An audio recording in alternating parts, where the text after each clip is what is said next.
Vamos abrir em Efésios 4. Vamos continuar falando sobre a carta de Efésios, né? Falta menos que faltava. Termina no 6º, a gente está no 4º capítulo agora. Enquanto vocês abrem aí, a gente vai estar lendo hoje do 7 em diante. Eu vou tentar chegar até o 16, nós começamos já o culto, né, com a hora avançada, hoje é dia de ceia, mas eu vou tentar chegar até o 16, e a gente vai estar lendo a partir do versículo 7. Enquanto que você está abrindo aí, eu estava pensando aqui, né, hoje pela manhã, o culto, ao jejum, todo domingo, que é o primeiro domingo de ceia, não o primeiro domingo do mês, mas o primeiro domingo de ceia, o jejum ele é para todos, mas a convocação que a clã esteja presente, que é voltado mais para a clã, então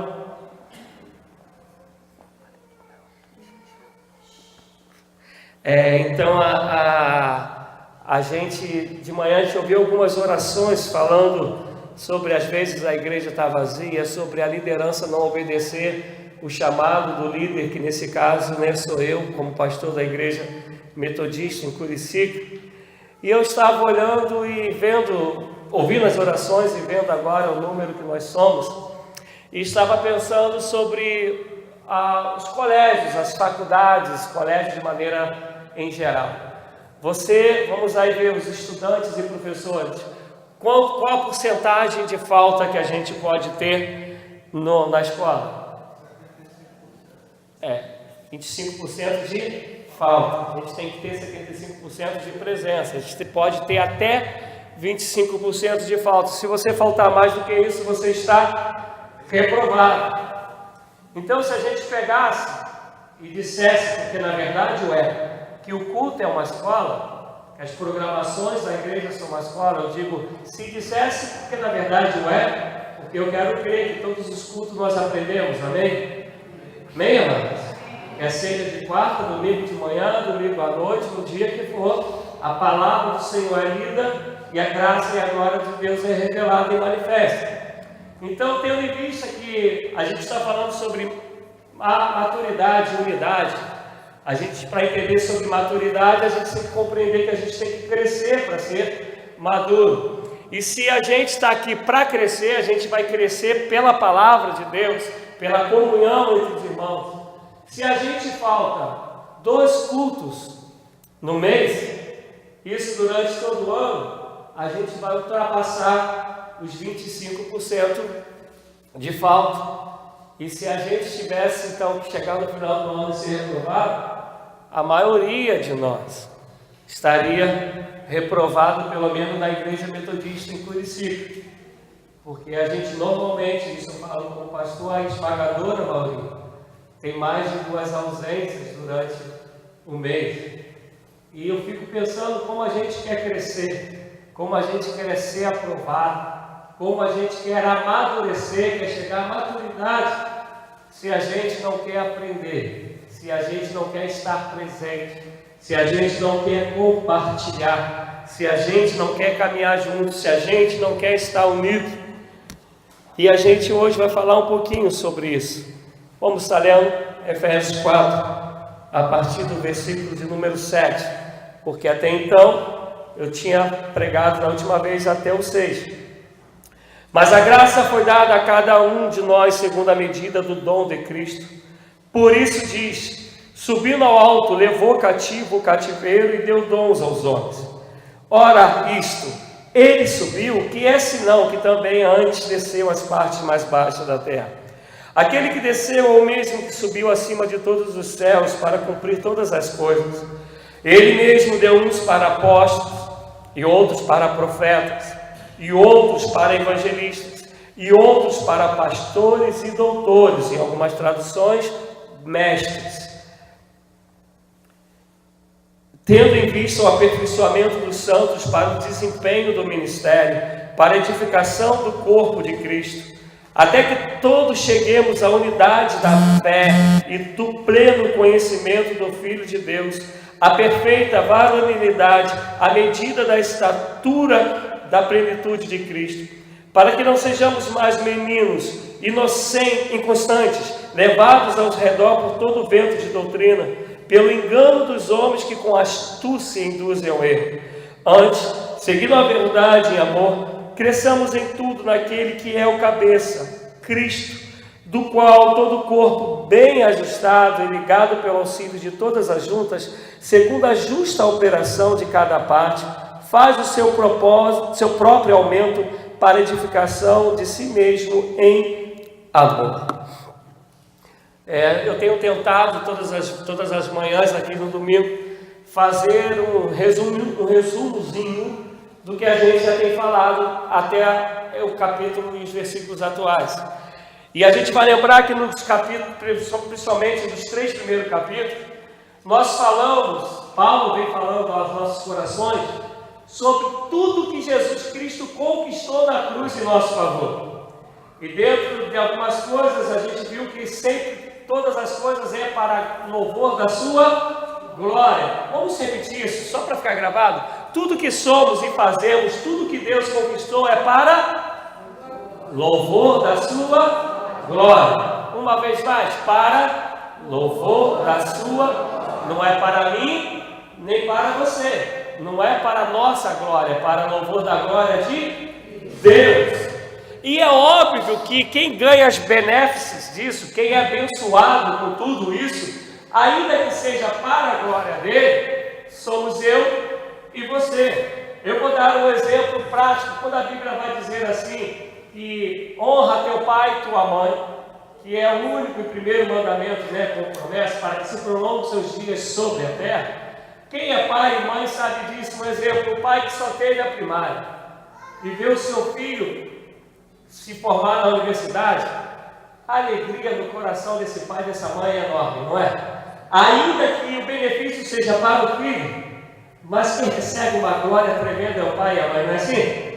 Às vezes o pai e a mãe moram de aluguel e vê o filho ou a filha conquistando aí uma casa bacana com tudo de primeiro. Quem vai usufruir o benefício é quem? O filho. Mas a alegria do pai, da mãe, é imensurável, não é assim, amados? Isso é apenas uma pequena proporção do que Deus está falando. Ele diz assim, as bênçãos, elas são sobre vocês, mas a glória, ela é minha, porque quem conquistou todas as coisas foi Cristo Jesus na cruz do Calvário. Ele que venceu a morte, Ele que aniquilou o pecado e toda a acusação que era contra mim e contra você. Então o capítulo de 1 a 3, ele vai falar sobre tudo que Jesus Cristo conquistou, a autoridade e o poder que Jesus Cristo nos concedeu na cruz do Calvário. Ele chega a dizer, Paulo vai dizer que o mesmo poder que ressuscitou a Cristo foi nos concedido. Depois ele vai falar que não é mérito nenhum nosso, é graça, é favor e merecido. Pela graça sois salvos por meio da fé, isso não vem de vós, é dom de Deus, não vem pela obra para que ninguém se glorie. E aí ele fala que a gente sem Cristo, ele chega a comparar que a gente sem Cristo, a gente está montado pelo Satanás, e a gente com Cristo, a gente está guiado, dirigido por Cristo, e não tem meio termo. Ou é Satanás que nos monta, que nos domina, ou é o Senhor que nos domina. Não tem como a gente estar no meio do caminho, ou a gente está em Cristo, ou a gente está servindo ao capeta. Não tem meio termo.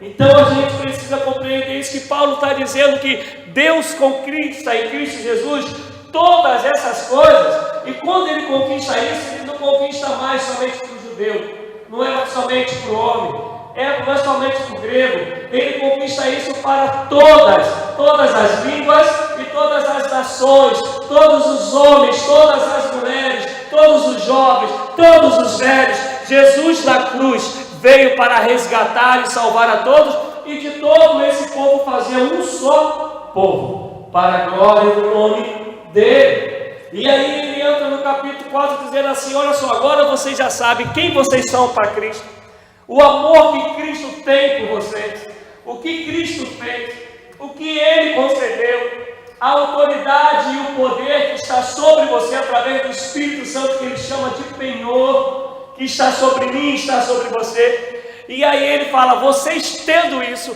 sabendo isso, sendo isso, agora vocês têm a parte que vocês têm que fazer. E aí a gente ficou falando do 1 até o 6, quando ele fala, portanto, como prisioneiro, e aí ele vai falar sobre todo o desejo dele, de quem nós devemos ser.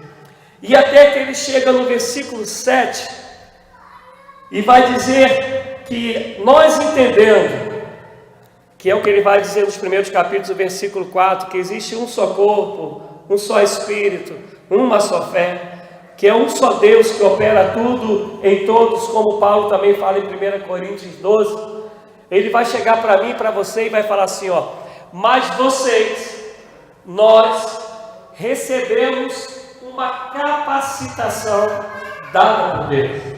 Escutem isso, por favor, escutem.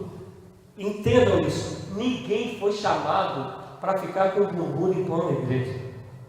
Ninguém. Todos foram chamados para servir ao reino.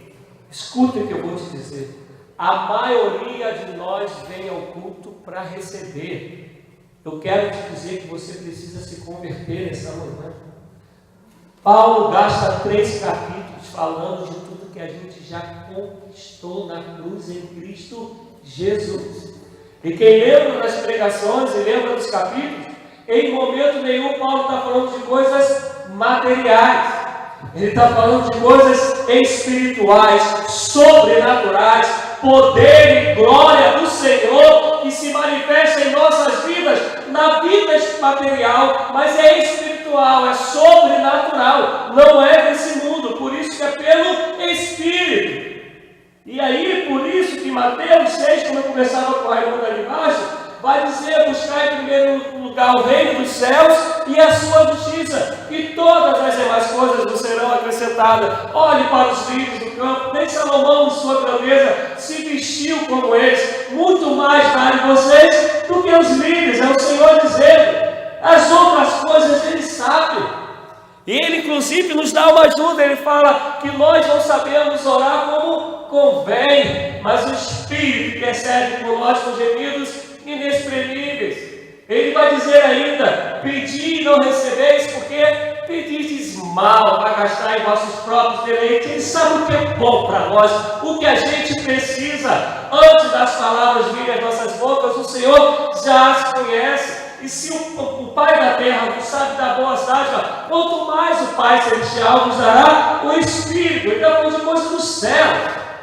E aí ele gasta 3 capítulos falando de tudo que a gente já tem.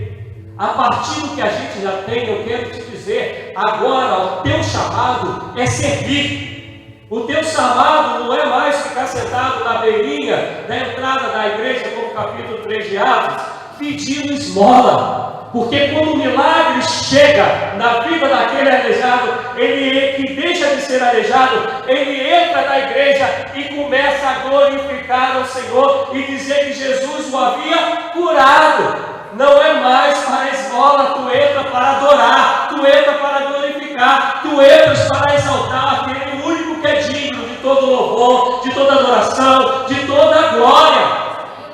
Porque o milagre já aconteceu. Jesus te perdoou, te deu o Espírito, te deu autoridade e poder, e teu nome está escrito no livro da vida. O grande problema é que a gente cumpre muito o que está lá em Provérbios. Nós ficamos como aquelas sanguessugas, dá, é o que está escrito em Provérbios. E a gente não é mais para isso. Nós não fomos mais criados para isso, nós nascemos de novo para servir ao reino, para proclamar o ano aceitável do Senhor. Isso é maturidade, é o que Paulo está escrevendo aos Efésios. Vocês foram chamados para maturidade, vocês foram chamados para crescer. A gente ainda não entende o que é ser cristão, nós ainda não entendemos o que é o reino de Deus. Nós ainda não compreendemos que céu é de verdade, como o inferno também é de verdade. Nós ainda não entendemos que sem arrependimento de pecados não há perdão, sem perdão não há santidade, sem perdão e santidade ninguém verá a Deus. Ainda não entendemos, ainda somos meninos, ainda nos comportamos como crianças, Ainda não chegamos à maturidade. Paulo, principalmente no capítulo 4, onde ele fala da maturidade, unidade de maneira bem clara, ele vai dizer isso, olha, e Deus chamou todo mundo, vamos lá, versículo 7, mas a graça foi dada a cada um de nós segundo a medida do dom de Cristo. Primeira coisa, não é o que você merece, porque ninguém merece nada, não é pelo que você quer, é pelo dom de Cristo.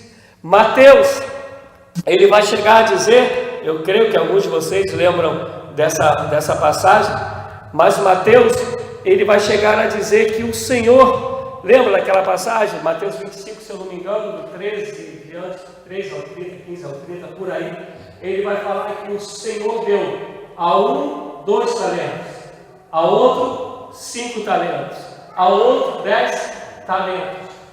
Foram iguais os talentos? Não. Quem deu? O Senhor. Não foi você que mereceu, não foi você que ralou, o Senhor que deu. Deu para quê? Para a glória dele, segundo a graça dele. Mas quem recebeu 2, ele cobrou os juros daqueles 2. Quem recebeu 5, ele não cobrou na mesma proporção que ele cobrou do 2. Ele cobrou o mesmo juro do 5, segundo os 5 que aquele ganhou. Quem recebeu 10, de igual maneira, porque quem não quer dado, não será cobrado. Mas a graça de Deus, ela manifesta sobre cada um, segundo o propósito de Deus. E é por isso que nem todos são pastores. É por isso que nem todos são evangelistas. É por isso que nem todos são mestres. É por isso que nem todos falam em línguas. É por isso que nem todos profetizam. É por isso que nem todos têm os dons de curar. É por isso a Bíblia fala para a gente buscar sim.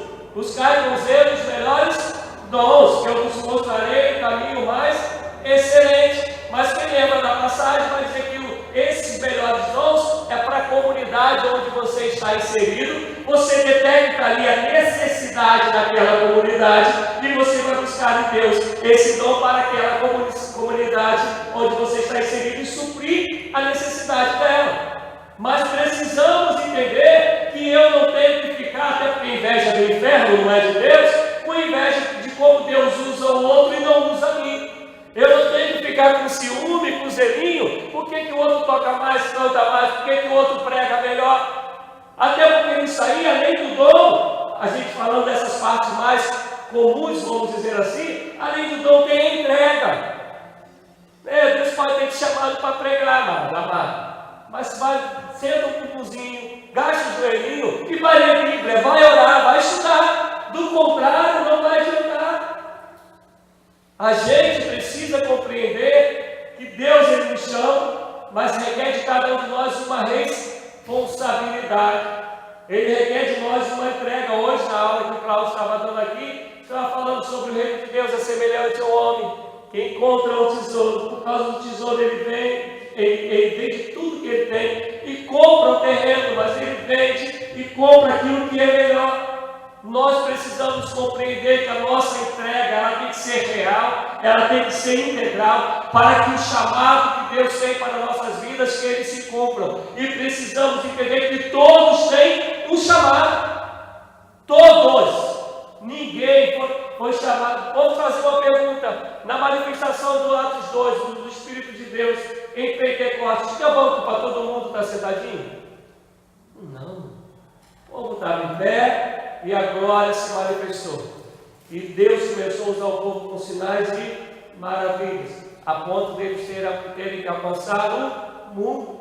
Nós não entendemos que esse revestimento, isso que Deus conquistou, é para capacitar a cada um de nós para fazermos a obra, para servirmos. Jesus Cristo disse: vocês estão olhando para mim, eu sou mestre, eu sou Senhor, eu lavo os pés.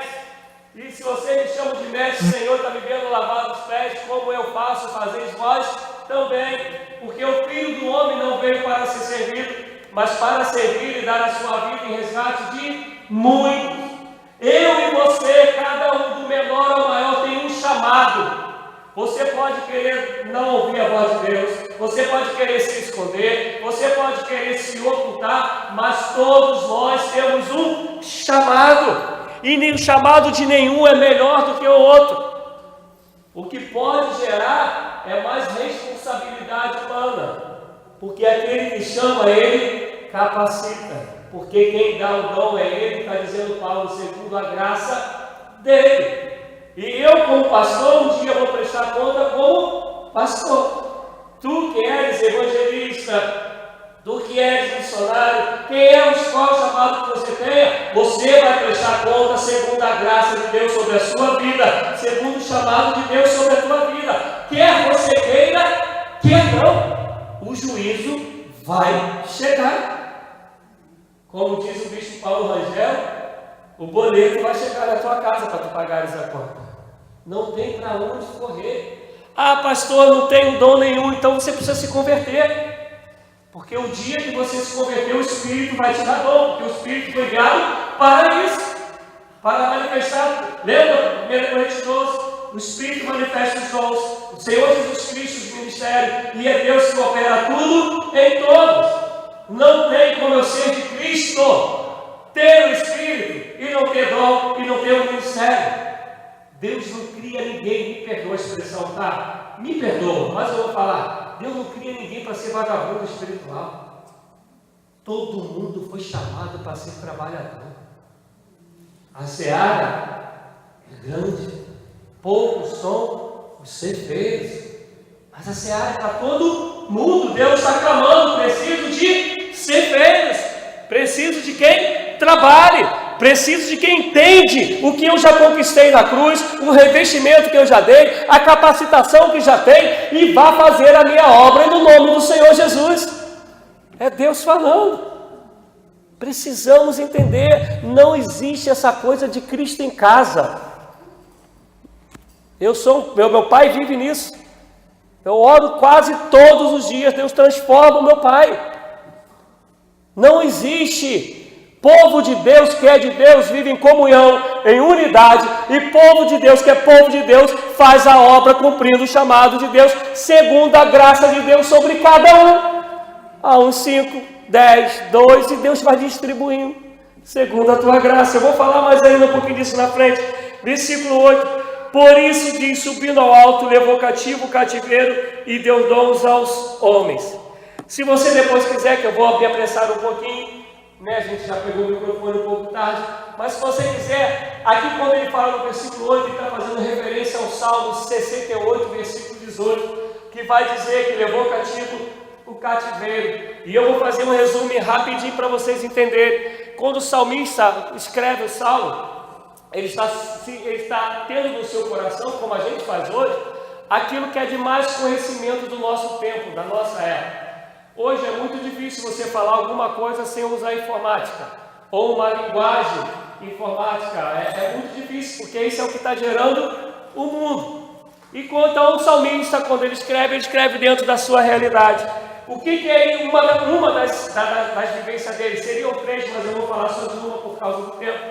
Uma das vivências era o rei, ele ia lutar contra um exército qualquer que seja, um povo inimigo. E ele ganhava isso. Então, quando ele ganhava isso, ele vinha daquela, né, uma carruagem, mas que era aberta, onde os cavalos vinham puxando.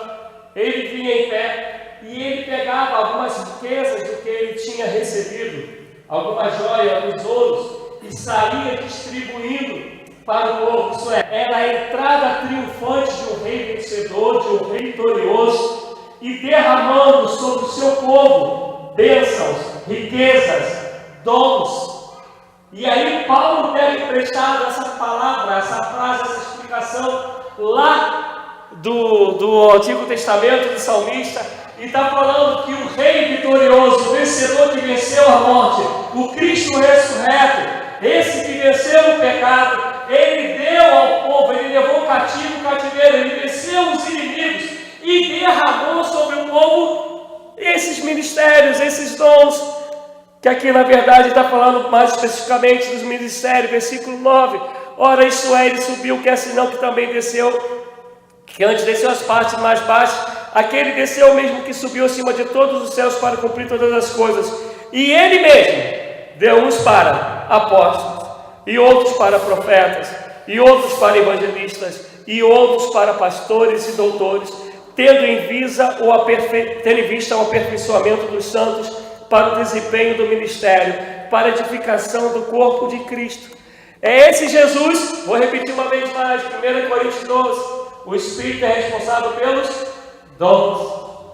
O Senhor Jesus é responsável pelos ministérios, e é Deus que opera tudo em todos. Aqui ele está falando de Jesus, esse que venceu a morte e subiu aos céus, através do seu Espírito derramou dons e levantou ministérios.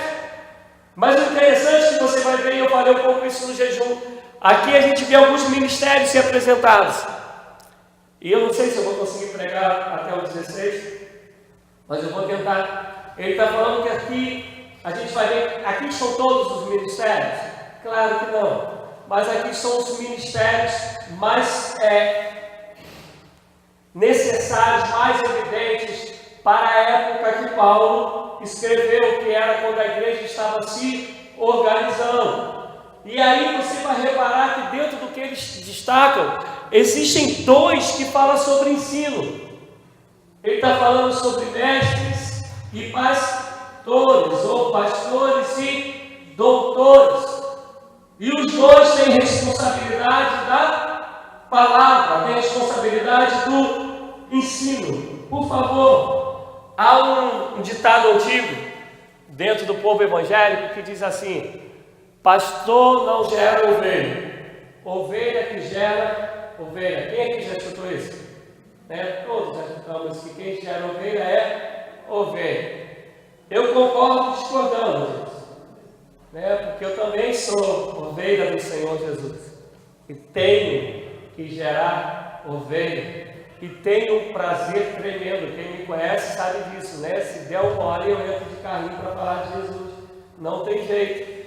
Mas, falando como corpo de Cristo, a minha maior função é capacitar a igreja para que, segundo o dom da graça de Deus sobre cada um, que é o que ele falou no versículo 7, a igreja, através da palavra, através da capacitação da palavra, do ensino da palavra, possa, com habilidade, com sabedoria, exercer o ministério para o qual ela foi chamada, tanto como comunidade, como também como pessoas individuais, porque cada um de nós é a igreja do Senhor, amém?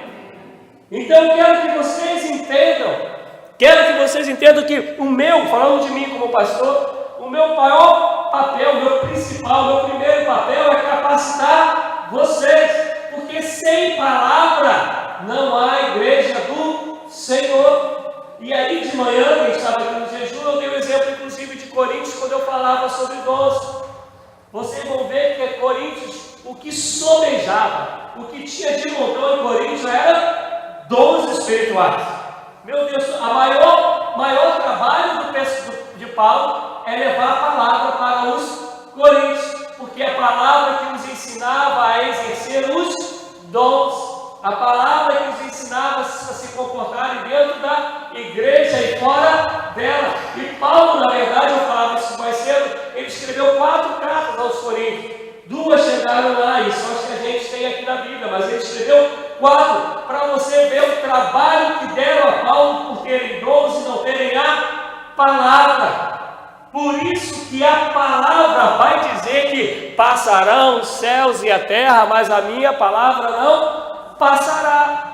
É por isso que a palavra vai dizer que ninguém pode acrescentar nada nem retirar nada. Por isso que só existe maturidade e unidade se conhecermos a palavra. Por isso que Paulo, quando vai falar de alguns ministérios, ele foca em dons de ensino, porque sem ensinamento a igreja vai se perder. Sem a igreja não existe, sem a palavra não existe maturidade, e cada um vai fazer o que der na telha. Eu fui policial militar, o Fabinho, acho que ele estava com o lutador, acho que ele foi embora.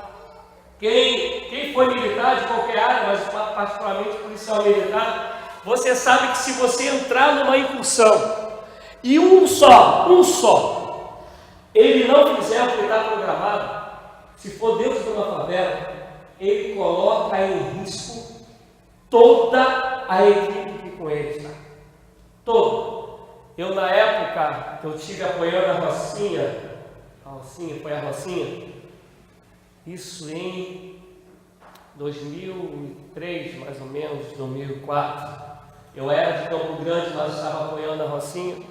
E estava com um comandante comandando a minha equipe, que nunca tinha entrado na favela, era oficial de escritório. E eu era motorista, né, que um dos meus apelidos na polícia era piloto de fuga, né, porque eu gosto de dirigir bem devagarzinho, né. E aí eu era o piloto da Blaze, na época era uma Blaze, e a gente tinha um caminho para seguir. E aí esse oficial ensinou que a gente podia entrar por outro caminho, e a gente falando que não. E não estava dentro daquilo que a gente já tinha recebido como ordem, como programa de andar dentro da favela, mas ele cismou de ir contra aquilo que todo mundo já sabia e que tinha sido ordenado. E aí fomos entrar no caminho que ele falou. E a gente entrou numa rua, eu lembro como se fosse agora. A rua, ela faz uma subidinha, quando você menos espera, ela desce, te jogava para a direita, te jogava para a esquerda, que era ou o carro indo ou o carro voltando. Não tinha como ser diferente, não tinha como manobrar. Quando eu vou te dar de cara, tem os caras que eu fuzia assim, tá, tá. Eu, do jeito que estava, eu cometi a ré e voltei, passando o retrovisor no muro, né? Na verdade, nas paredes das casas, e consegui sair. Chegamos lá embaixo. Pessoal suando frio, sai o sargento, quase que o sargento mata o oficial naquele dia. Você é de escritório, não sabe nada de rua, não sabe que a gente tem que andar no comum acordo, não sabe que vem uma ordem para ser cumprida, você quer inventar, quase que todo mundo morre. E aí, né, o pessoal fala, se não fosse Amaral o piloto de fuga, a gente estava todo fuzilado. Por que eu estou falando isso?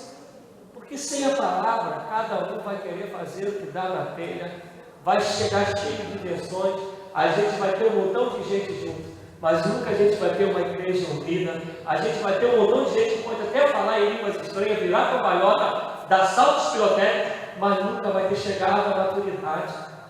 E a gente precisa entender que o Senhor, Ele levantou ministérios, mas todos esses ministérios vão ser guiados pela palavra, onde Ele levanta ministros para pregarem o Evangelho, para ensinar a palavra. E nós precisamos ter fome e sede da palavra de Deus. Precisamos deixar que ela nos oriente em nome de Jesus. Amém, amados? Porque o Verbo, a palavra, se fez carne e habitou entre nós. Continuando, amados. E aí no 12 e no 13, ele fala assim: tendo em vista o aperfeiçoamento dos santos, para o desempenho do ministério, para a edificação do corpo de Cristo, até que todos cheguemos à unidade da fé e do pleno conhecimento do Filho de Deus, a perfeita varonilidade, à medida da estatura da plenitude de Cristo, para que não sejamos mais meninos inconstantes, levados ao redor por todo o vento de doutrina, pelo engano dos homens que com astúcia induzem ao erro. Olha o que a palavra está falando, o que Paulo está falando. Ele está falando que não tem nada a ver se um canta, o outro toca, o outro prega, o outro limpa, o outro serve. Ele está falando que dentro disso não existe nenhuma meritocracia, mas ao contrário, ele está dizendo que o que eu faço aos olhos de Deus, se é chamado de Deus, só tem valor se edifica ao outro, ao corpo de Cristo. Escuta o que eu estou te dizer. Quantos de nós viemos na igreja só se a gente for pregar, só se a gente for cantar, só se a gente for ministrar, só se a gente for dirigir, só se a gente for responsável, tiver o nome lá na planta, só se a gente, quase tudo que a gente faz é para gente. Raramente a gente faz para edificar o outro. Quer ver um exemplo que a gente está vivendo hoje, né? Acho que a Gabi saiu, a gente tem poucos jovens e felizes aqui hoje. Mas quer ver um exemplo? A gente hoje tem uma preocupação tremenda de que os cultos jovens e juvenis sejam shows. Volto a repetir, como eu já falei aqui, eu não tenho nada contra a luzinha, acho que é até legal Tá bacaninho. Eu só não sou a favor de que isso tem que ser um motivador para os jovens juvenis vir à igreja. Nunca. O que tem que ser o motivador dos jovens juvenis vir à igreja é Cristo. É compreender quem é Cristo. E que eu vou lá para prestar culto a Ele. Eu vou lá para adorá-lo. Porque o que sustenta um jovem, um juvenil, não é o show, é a palavra, é o poder do Espírito Santo, é o coração adorador, aquebrantado e contrito. Eu estou falando dos jovens juvenis, mas isso serve para todos. A gente está preocupado, temos que fazer cultos que atraiam os jovens e os juvenis. Seja cheio do Espírito, tu vai ter culto que atrai homem, mulher, branco, preto, jovem, juvenil, adulto, velho, porque quem atrai é o Espírito de Deus. Eu posso até fazer algo legal, mas atrair, agora tem que falar para ele quem é Jesus. Ele, ela tem que entender quem é Jesus. O que o Jesus conquistou, o que eu sou, o que eu tenho e o que eu fui chamado para ser, para fazer dele. Pô, quem não gosta da luzinha, da musiquinha bacana, né? Quem não gosta disso? Tem uns loucos que não, né? Mas a maioria gosta. Mas não é essa a razão. Quem não gosta de falar assim, eu quero uma porta de emprego, o emprego se abre? Todo mundo, até eu, ninguém de ferro. Falava isso ali para o Raimundo lá embaixo. Mas o emprego ele vem, ele vai. Tudo bem, ele vai. A única coisa que tem que vir ficar é a presença de Deus, é a glória de Deus, é o poder de Deus, é a graça de Deus, é a misericórdia de Deus, é o perdão de Deus e o coração que o adora em espírito e verdade. Isso é o que não pode mudar. Porque show falha, Jesus não. Show, chega uma hora que... Hoje eu estou com um vocabulário meio frouxinho, né? Show chega uma hora que enche o saco. Jesus, ele renova toda manhã, todos os dias. Ontem eu comentava, eu estava no aniversário do meu tio, uma festa de família com familiares que eu não via há 15 anos, 16 anos. Não tinha música tocando, não tinha nada contra a música, eu só quero dizer que não tinha música tocando. Mas o desejo do povo está ali junto, o desejo do povo está conversando. Minha esposa depois falou que minha filha estava espantada, que quem me conhece, eu vou à festa, 30 minutos, o meu termômetro já começa a gritar. Eu fiquei, sei lá, 4, 5 horas na festa. Conversava com um, conversava com outro, joelho falando, pelo amor de Deus, senta. E eu conversava com outro, fiquei ali um montão de horas. O que nos fez estar ali eram as vidas, eram as pessoas, era a família, era poder abraçar, era poder falar, era poder ouvir. Nós precisamos compreender que o motivo de ser cristão se chama Cristo e o meu próximo, porque sem o meu próximo não há Cristo revelado, e se Cristo for revelado, eu vivo para edificar o meu próximo. E por isso que o dom, a graça que me foi me dada, ela só serve se for para edificar o meu próximo. E aí ele vai dizer que para que todos assim cheguem à maturidade, a uma unidade da fé. Caraca, que coisa tremenda é isso. Chegue a uma unidade, a uma maturidade. Eu não sei quantos somos aqui, né? Somos poucos. Mas imagina aqui, se começasse ali por João Pedro tivesse agora com um desejo somente de abençoar. E quem está do lado dele é Letícia. Aí a Letícia ia ser abençoada por ele, Letícia ia abençoar a Gabi a mim. A gente ia assim, ia voltar, ia sair daqui alguém sem ser edificado? Não. Todos nós seríamos edificados. Ia ter cara de igreja do Senhor? Sim. Ia ter manifestação do Espírito de Deus? Sim. Agora se a gente vem e fala, eu quero ser, eu quero receber, eu quero, eu sou. Existe igreja do Senhor? Não. Vai haver edificação? Pode até haver, porque Deus é misericordioso para caramba mesmo. Mas não quer dizer que é a igreja do Senhor que está reunida. Tem cara de maturidade? Nenhuma. É meninice pura. Porque normalmente as crianças são assim, elas veem um brinquedo e bate o pé, esperneia, aí o pai e a mãe quer dar palmada, vontade de castigo, quer convencer que eu sou duro, não tem como te dar esse negócio, entenda isso, pelo amor de Deus. A boca, coisa de criança, coisa de maduro, ele até quer as outras coisas, mas que ele sabe que ele vai investir o dinheiro naquilo que é essencial, naquilo que é imprescindível. Ele deixou de querer as outras? Não, mas ele sabe que é prioridade. E a gente precisa compreender que a nossa prioridade é viver segundo a palavra do Senhor, é viver segundo a manifestação da graça do amor de Deus sobre as nossas vidas. E aí ele vai dizer que se a gente não vive assim, eu não vou ficar lendo para não demorar, se a gente não vive assim, a gente é levado por todo tipo de vento de doutrina. E aí a gente usando uma outra passagem, é como uma folha seca que o vento leva de um lado e para o outro. Não precisa levantar a mão, não. Vocês creem que eu prego a palavra? Não precisa levantar a mão, só assim na cabeça. Creem que eu prego a palavra? Agora levanta a mão. Quantas coisas eu preguei aqui na Bíblia e era diferente de um montão de coisas que vocês já tinham ouvido? Vou repetir, coisas que eu preguei na Bíblia e vocês descobriram que eram diferentes de um montão de coisas que vocês já tinham ouvido antes. Quase todos, né? Por que eu estou falando isso?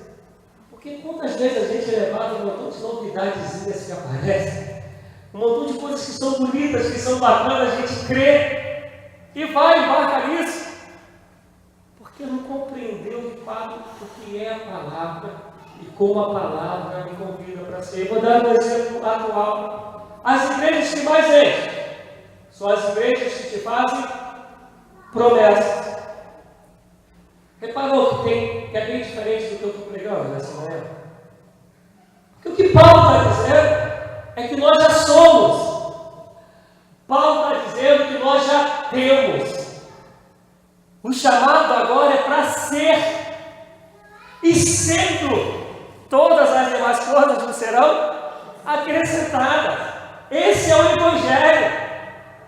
Por isso que a gente vê que tem crente que cada hora está numa igreja. Porque ele não é igreja, ele não é o crente de ser. Ele é o crente de ter. Enquanto a igreja dá o que ele quer, ele fica. Deixou de dar o que ele quer, ele sai. Porque ele não é servo, ele não quer servir, ele não entendeu que ele recebeu um dom chamado ministério para edificar o outro, não é mais para ter. Gente, por favor, que eu vou falar aqui, não interpretem mal em nome de Jesus, mas eu estou uns dias fazendo um jejum, que eu quero muito viver coisas novas de Deus, para poder ser instrumentos de Deus na vida de vocês. E Deus sabe que o que eu estou falando é verdade. Deus sabe. Porque não tem mais nada a ver comigo, eu sei quem eu sou para Deus. Por graça de Deus, João e Joãozinho foram lá ao Peru comigo. Eles viram como as pessoas nos tratam. Eles viram o carinho. E eu pregando um montão de coisas diferentes do que o pessoal lá também prega. Tendo um comportamento totalmente diferente da maioria deles. Que quem me conhece um pouquinho, só um pouquinho, sabe que eu gosto do que é bom. Mas que nunca meu coração está preso a coisas materiais. Quem anda comigo sabe disso. Porque nenhum doidão ia topar. Eu fico olhando, às vezes eu quero brigar com a minha esposa e com meus filhos. Eu falo, Deus, não dá para brigar. Se eu tivesse um pouquinho de vergonha na cara, eu não brigava nunca com ele. Que topar ser minha esposa, me ter como marido e ser meus filhos, tem que ser doidão. Não pode ser normal.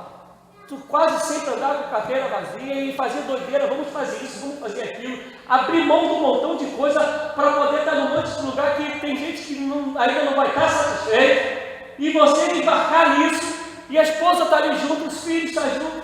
Ontem eu falei, meu Deus, que doideira que eu fiz, eu vendi no almoço para comprar janta, peguei minha filha, ela queria ver o campeonato de surf que começou ontem lá perto de casa, acaba amanhã, isso começou às 7h pouca da manhã. Eu levei minha filha lá e vim embora. Cheguei em casa, estou tomando um banho. Falei, caraca, deixei a Rebeca assim, nenhum centavo. Mas eu não tinha, na verdade, nenhum centavo. Gente, que filha que 15 anos vai topar? Gente, eu sei que tem. Minha filha não é única, mas a gente não sabe o que é. Vai topar ir para um lugar, no meio de um montão de playboyzinho na praia, sem um centavo no bolso. Falei, Alessandra, deixei a Rebeca assim, nada. E não reclama. estou falando para vocês que o que eu vivo, e Deus sabe do que eu estou falando. Gosto de estar bonitinho? Claro, pô, eu me amo, eu me adoro, claro que eu gosto. Mas Deus sabe que o que eu procuro viver é para ser o melhor possível para o outro. Porque se não for assim, eu vou fazer outra coisa, porque do contrário não é o Evangelho. E aí a gente é levado de um lado para o outro com um montão de novidades que aparecem e nunca tem a ver com ser certo, nunca tem a ver com cumprir o chamado de Deus, sempre tem a ver com me dá, eu quero, o Senhor só prometeu. Ninguém lê que Deus te chamou para ser certo, se Ele foi, tu também tem que ser. Todo mundo só lê que me dá, tudo Ele já conquistou na cruz, é direito nosso e é nossa herança. Hoje é dia de ceia. Meu Deus, ninguém aqui merece sentar à mesa com o Pai, com o Filho, com o Espírito. Ninguém, nem eu, nem você. Mas Ele conquistou isso na cruz ao dar o Filho dele, que morreu a nossa morte, para que nós vivamos a sua vida. E tudo que Ele conquistou é nosso, nos foi dado para a glória e louvor dele. Isso é Evangelho, é o que Paulo está dizendo. Do contrário, vocês vão ser levados de um lado para o outro. Do contrário, nunca vão crescer, vão continuar, está ele dizendo, como meninos inconstantes. E aí eu elogiei minha filha, agora também vou dar uma pancada nela, né? Mas faz parte da idade. Uma hora ela fala assim, pai, eu quero isso. Aí passa um tempinho, mas um tempinho que eu digo, tempinho mesmo. Ah, pai, eu quero isso, mas eu não tinha dito que era outro. Não, pai, quero. Aí passa um tempinho, volta naquele primeiro, tu parte para o terceiro. Né? Aí Paulo faz parte da idade cristã. E Paulo está dizendo que se a gente não compreende quem a gente tem que ser, como a gente tem que viver, se a gente não vive na palavra, não vive unidade, nós somos como meninos inconstantes. Cada hora tem um treco. Cada hora tem uma coisa. Hoje, então, né, que as novidades são rapidinho, então a facilidade com as crianças, com os adolescentes mudarem de ideia, a gente não consegue nem acompanhar esse negócio. E o meu desejo, em nome de Jesus Cristo, é que a gente compreenda que isso é ser igreja, viver compreendendo o que já temos, e fomos chamados agora para ser. Que ninguém foi chamado para estar sentado no banco, tudo foi chamado para fazer algo, para servir. Cada um tem um ministério. Por isso que a igreja metodista, isso eu louvo a Deus, é uma igreja que se organiza entre dons e ministérios, porque é isso que a palavra diz. E todos fomos chamados para isso. E compreenda que não é para você aparecer, é para a glória de Deus. Eu vou falar algo aqui para vocês e já vou terminar. Eu já falei aqui algumas vezes que eu tenho alguns amigos, não são poucos, e acho que até a Angélica já me falou isso. Pastor, faz vídeo, não escreve tanto não, faz vídeo, que vídeo o pessoal vê com mais facilidade, o pessoal tem preguiça de ler. E eu já falei isso, eu tenho uma dificuldade tremenda de eu fazer um vídeo meu. Se eu estiver me pregando, você tomar, vai tranquilo, não estou nem aí. Agora eu pegar, sentar, isso para mim é difícil demais. Mas segundo algumas pessoas que falam, eu sei que falam porque de alguma maneira me admiram, falam assim, cara, você vai ter muito mais visualização, vai ter isso. E eu confesso a vocês, eu não estou preocupado com visualização. Eu estou preocupado se aquilo que eu falei, que eu preguei, que eu escrevi, alcançou alguém. Se mudou a vida de alguém. Eu vim embora do Peru, e uma família, e aí eu vou abrir outra coisa aqui para vocês, eu vou terminar de verdade, tá, gente? Se vocês viram que eu falei que até 16 a gente já foi até o 14, a gente já vai terminar, mas eu quero compartilhar isso com vocês. Confiem em mim, o que vocês falam para mim, como gabinete, termina comigo. Minha esposa, ela sabe disso, meus filhos sabem disso, e eu vou dar um exemplo para vocês. A família que a gente ficou, quando eu cheguei nessa igreja, eles estavam passando de situações em todas as áreas muito difíceis, econômicas e também familiar, marital, mas coisas assim bem complicadas. E eu tive alguns gabinetes, alguns principalmente com a esposa, e que eram 5 de horas, nunca era de um pouquinho.